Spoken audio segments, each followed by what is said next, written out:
Welcome back to another post-game show with your Bastards of Boston Baseball. I am your host, Charlie Smith. You can find me on Twitter/X at Smith_MLB. My co-host for this evening is going to be Terry Cushman Jr. at Cushman MLB. That is where you can find him. Bit of a late night facing the Athletics in Sacramento, but not too late for Connelly Early. Bad joke? I don't know. 11 strikeouts, 5 innings, absolutely dominated. Ends up matching Don Ozzie, who struck out 11 in his first career game as a rookie, as a member of the Red Sox back in 1977. Then he never struck out 10 or more ever again, which is insane. But I don't know about you, man. And I don't know if I can speak for Chris. I think Chris should be able to sleep really well at night, knowing that the Red Sox are mowing. That puts us now to 81 and 65, 16 games above 500. We've got 16 games to go, and we're tied in the wild card for the first spot. What do you think, Terry? Well, the A's can't hit lefties. They cannot. They absolutely cannot. You start the day and Dustin May's not going to pitch, and so Connelly Early is going to pitch. And the Red Sox, I saw some article. They said top pitching prospect Connor Early will start tonight's game, and I'm like, he's a top pitching prospect. I'm like, 20 hours ago, maybe 16 hours ago, I'd never heard of him. How many mock trade packages did he just get put in this summer? Allegedly, the Red Sox didn't want to trade him. But I'm actually really shocked. Your first concern wasn't, we should check in on Charlie because Dustin May's not pitching today.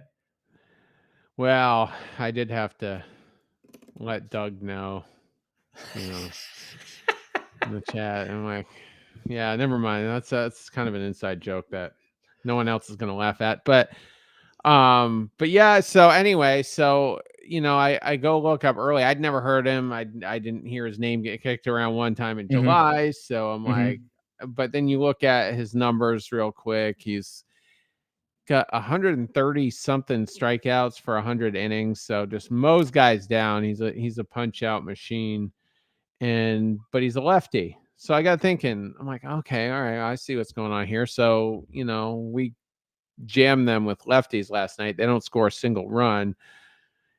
You don't really want Dustin May pitching in a perfect world here. And he's on the injured list. And I don't know. Supposedly he had an MRI on his forearm. I don't know if I believe it or not, but it worked. Like you said, It did. five innings from Early. I think he had 4 or 5 runs in that very first inning. They tacked on one more later, but the A's just can't hit lefties. No, and to your point, that's 132 punch outs in 101 innings pitched. Combined between AA and AAA is a 2.6 ERA. Only made 6 appearances at AAA before they're like, yeah, let's give him a shot. 23 years old. I was actually really excited to hear about his kind of his background, his family. Mom and dad traveling all the way from the East Coast. One of his brothers traveling down who is in the armed forces. So for those that are listening, thank you so much for serving this country. Without you, we couldn't do what we do.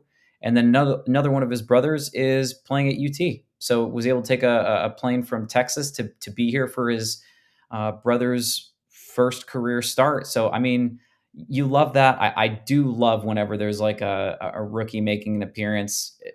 First pitch wasn't a strike, didn't matter.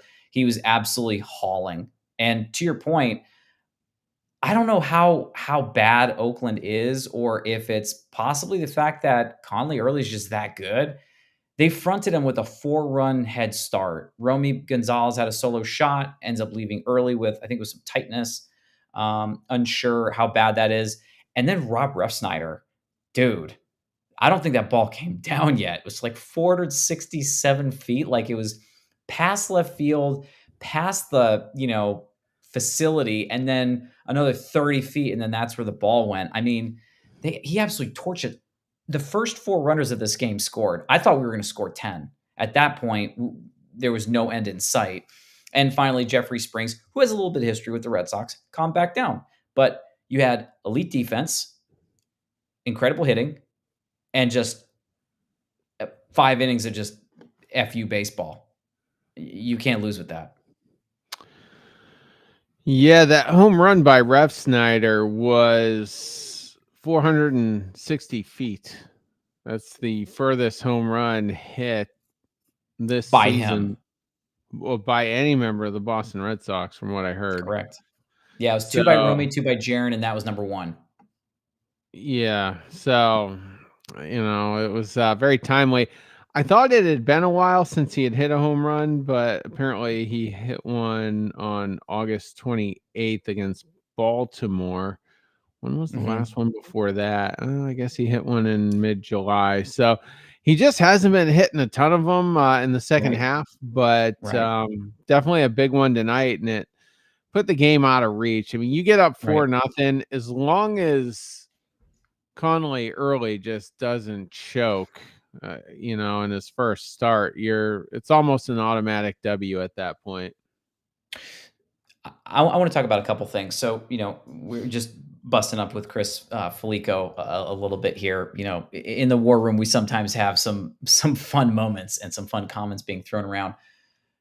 Garrett Crochet leads the Red Sox past the Athletics, and you shut him down 7-0. That's it. You've now won two in a row. You're back up to 15 games over. You feel pretty good. Then you bring up a guy who's had 0 minutes of experience in the major leagues, comes out and shoves 5 innings, 11 strikeouts. Not too long ago, you said Garrett Crochet might have just lost the Cy Young, right? Do you think that performance yesterday reinvigorated the conversation for him to be the Cy Young? Because I don't see how he's not going to get it. I still don't. Really? I just don't, man. I think even if you have a couple of blips, Garrett Crochet is the most dominant pitcher in the American League right now. He's the most dominant. And I think the third place winner is going to end up being Aroldis Chapman. I think Tariq Skubal is going to come in second. You think Chapman will be as high as third? I think it could jump that high. Yeah, if he doesn't allow another hit for the rest of the season, yeah, it's going to be pretty hard to not do it. He's allowed 1 earned run in 4 months. Like, it's stupid. That's dumb. Before, he's had 1 earned run since May 27th when he gave up that earned run in the crazy walk-off grand slam by Yelich. He's been absolutely on point. Sub 1 ERA, just over 0.6 whip. Guy's insane. He's absolutely on fire. But I want to talk about this. I mean, you've now shut him out back-to-back games. 13-0 run. Oakland does not look like they have an end in sight. The bottom, we don't know where the bottom is for Oakland. But earlier this year, we gave our predictions. I said 88 wins. Terry, you said 93. And people thought, well, Terry, that's kind of high. And I think it's going to be smack dab in the middle between where you and I got it. I think it's going to end up being about 90, 91, which Jeremy Schilling, one of our co-hosts, said 90. Jason said 85, drinking the punch, maybe too much. I don't know. But it would take a massive just fallout in order for us to get to 85. We'd have to only win 4 more for the rest of the year. I don't see that happening.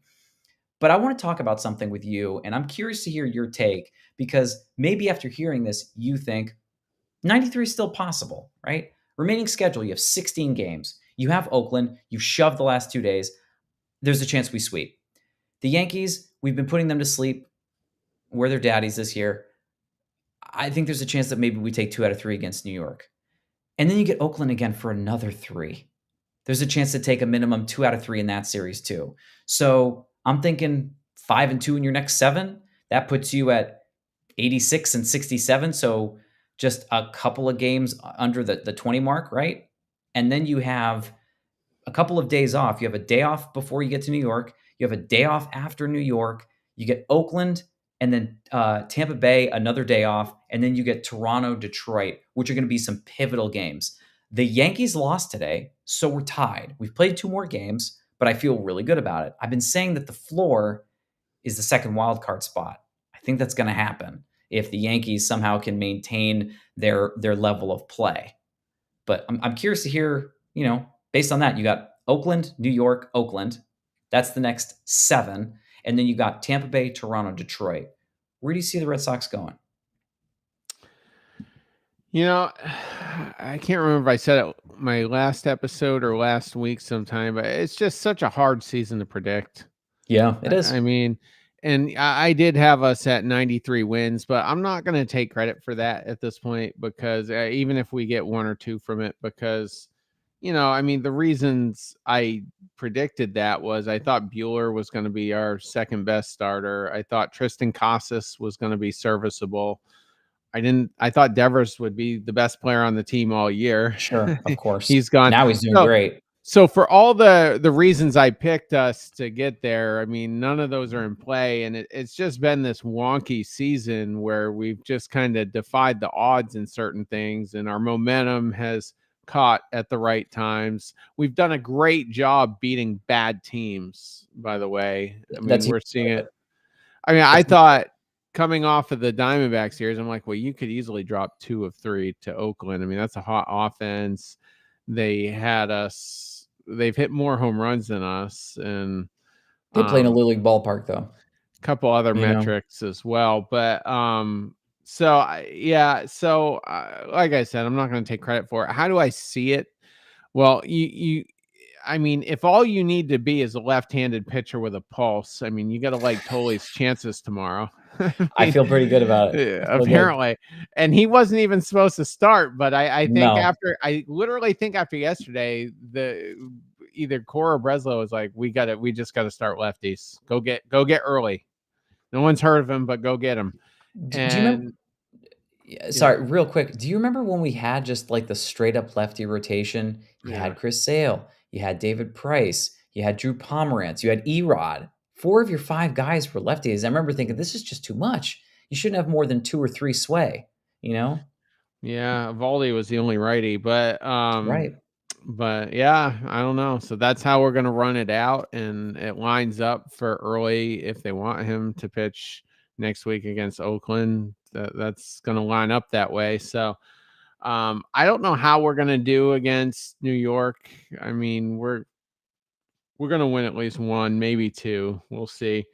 Um, the thing that's at stake here is if you do end up that top wild card seed, you're gonna you're gonna host that series. So that's big, and both teams want to do that. So we'll see what they bring. I'll be curious to see if we end up pitching or excuse me, hitting against Rodon. He was really solid the last one or two starts against us.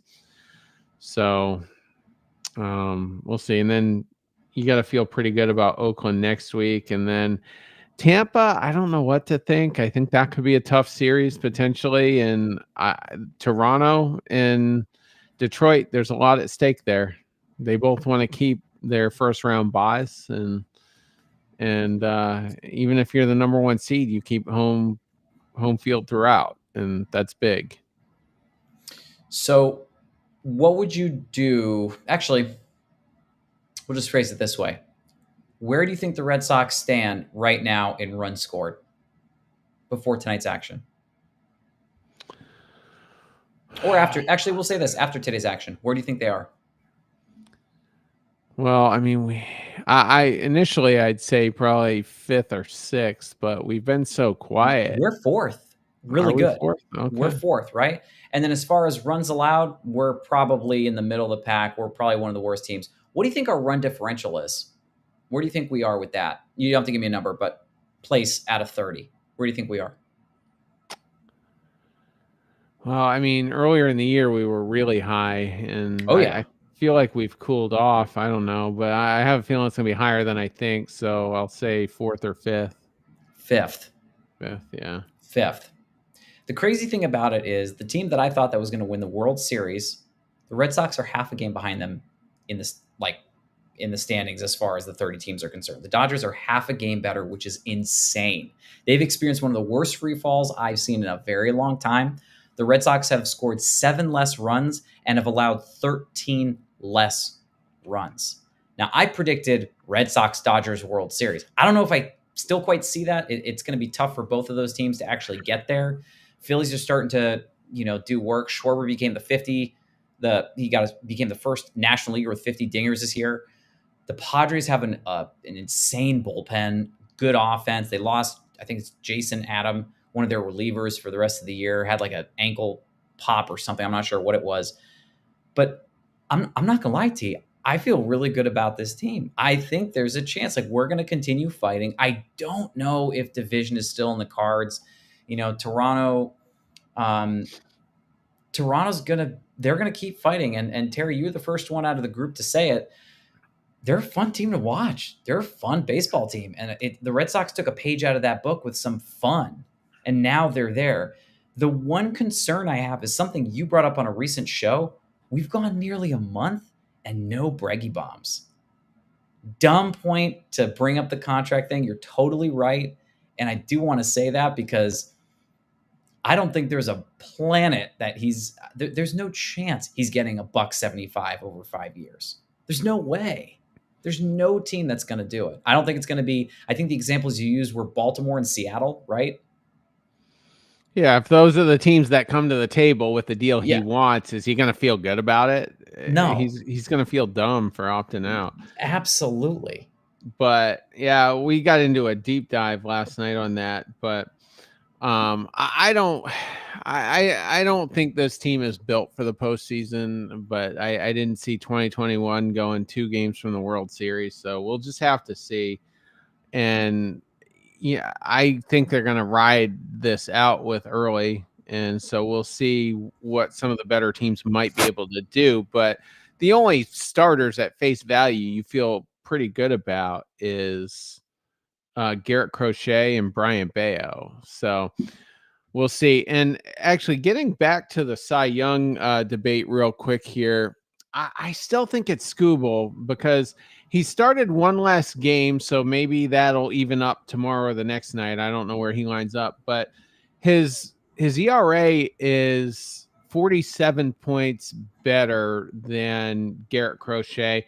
The strikeouts are about even. I think Crochet has him, by 6 strikeouts, but again, he's had one extra start. Um, Scooble has a 0.86 whip. Crochet is at 1.05.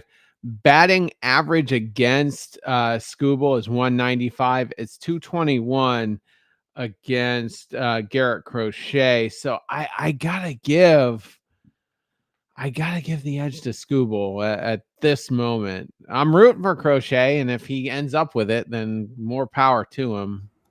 But we'll see. But they've each got maybe 2 or 3 starts left. So if one of them gets hammered on, Yeah. maybe that'll be what decides it. If Tariq Skubal has a blow up like Crochet did, because you saw Crochet allow 7, his ERA jumped from 2.4 to 2.6, 2.7, something like that. Would your opinion change, or would you still be leaning Tariq Skubal? He does have a far better whip. You know, I'm not gonna debate that. You look at the walks numbers and you look at the total innings and whatnot. Tariq Skubal, 28 walks, 180 innings. Crochet, 42 walks, 185. He's got 6 more punch outs and he's pitched another 5 innings on paper. It's close. It's It's hard, close. right? It's Yeah. really hard. I'll be happy. I'll be ecstatic if Crochet gets it. 2 reasons. 1, he plays for the Red Sox. 2, I called this last year. But I mean, the argument is that Tariq Skubal is still an excellent pitcher. And I'm curious, like, how would Tariq Skubal do if he actually had a proper offense, like on a consistent basis behind him? Detroit, at times, has not been very consistent. But if you have to pit Detroit's offense against the Red Sox offense, who would you take? And a lot of people would take Detroit.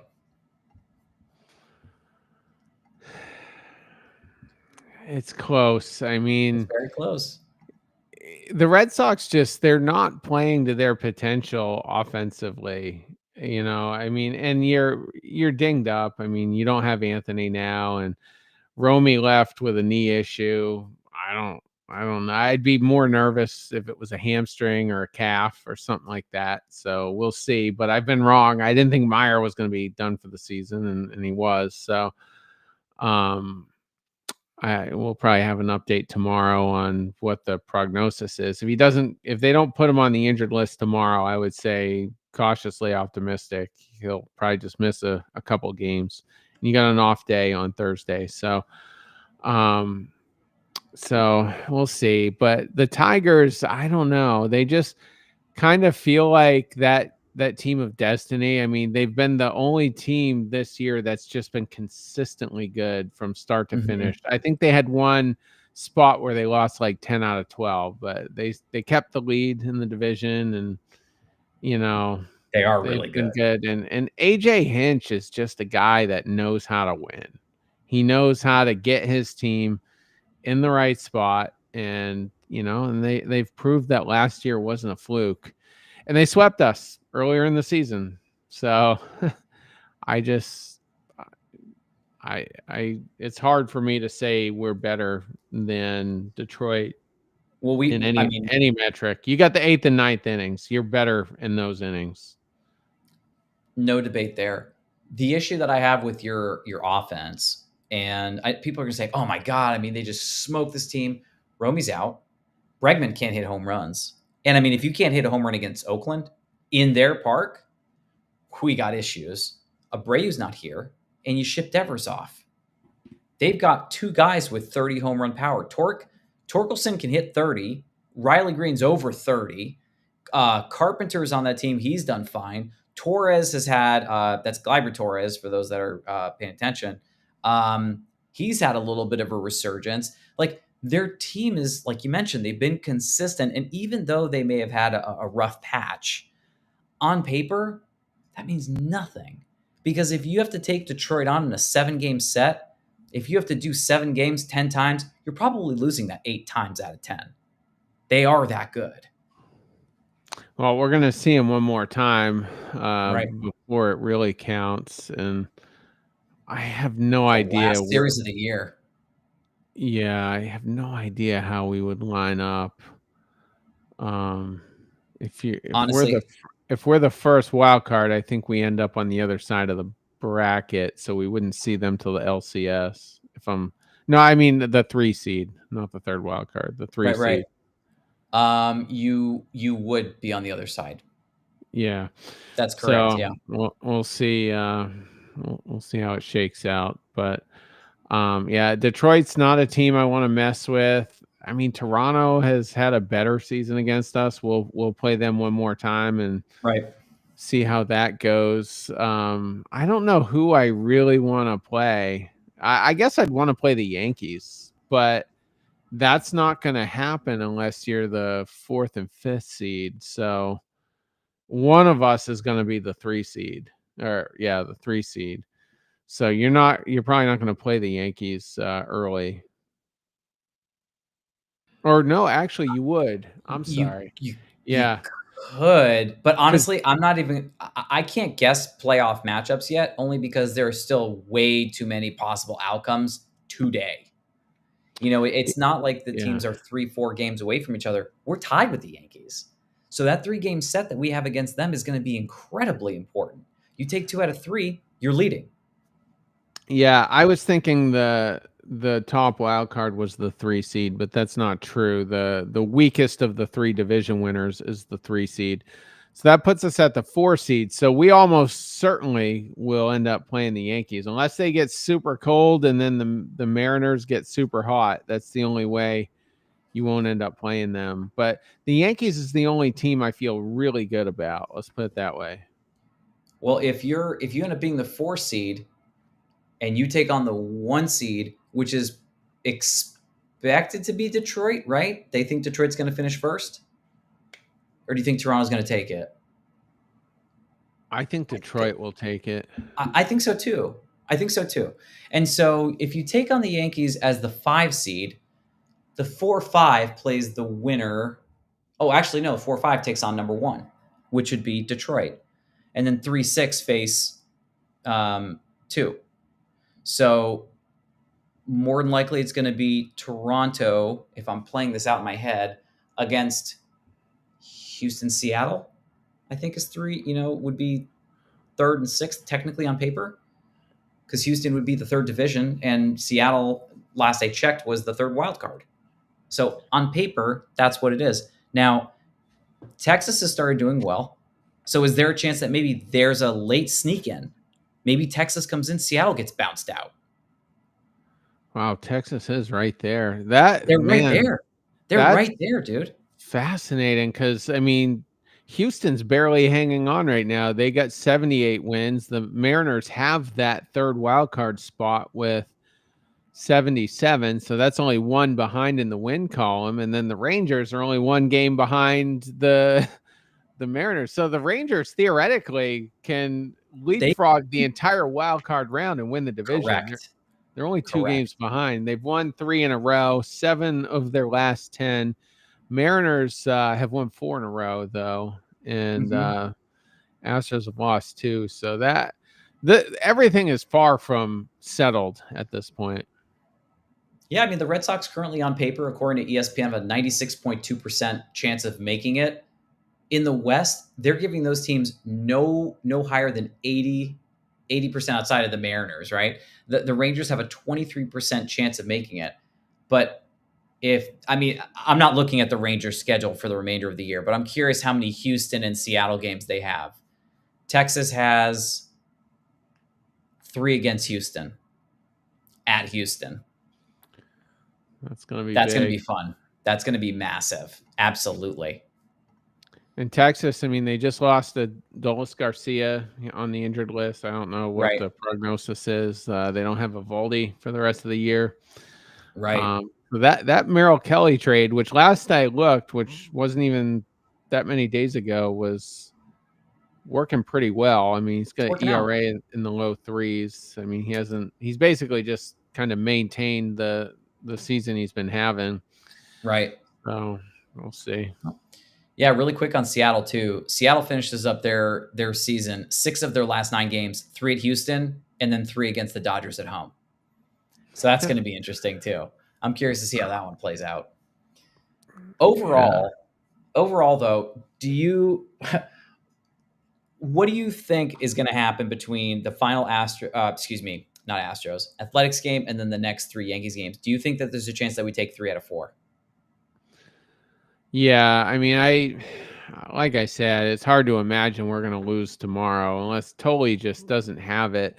And one of the reasons he apparently got beat so bad by the Diamondbacks was apparently Tully has elite extension, so he releases the ball closer to home plate more than most other pitchers in MLB, and apparently that messes with a hitter.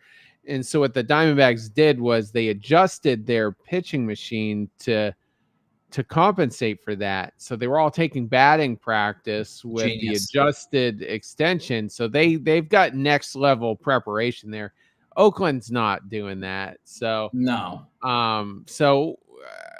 We'll see. I mean, hopefully he'll look good, but I don't I'm skeptical as far as how much Tully can help us for the rest of the season outside of tomorrow, and do I even want him pitching in the postseason? That is another thing. I don't want to Right. ruin him, and Right. I don't think we're the team of destiny, so I don't really think it's worth trying to force the issue with him, and we'll see what Connor Early does. But I would say at least 3 out of 4. I'm with you. I think 3 out of 4 is fair. And then also on top of that, we're leapfrogging the Yankees. We would be second. And then who knows? Maybe Toronto is a complete flub up and we just find ourselves 1 game out of the division lead. I mean, so much could change. I mean, there's a world, it's tough, it's hard to imagine, but there's a world where the Red Sox could get the 1 or the 2 seed overall out of 6. There's a chance. It's not a high one, but there's a chance.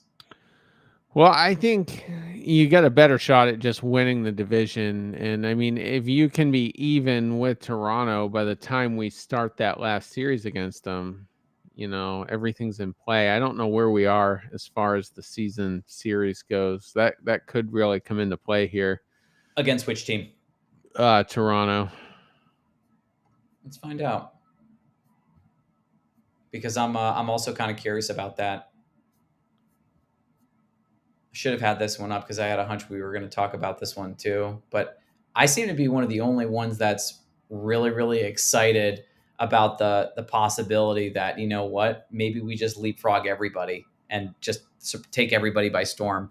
So when it comes to Toronto, Toronto did win the series. They won the first three. They won the first three, and then we split the final 4 games. We won 4-3, and we won 15-1. That was that crazy late June affair before they came back and won the last game. So we've had one crazy blowout against Toronto. Otherwise, they've had our number.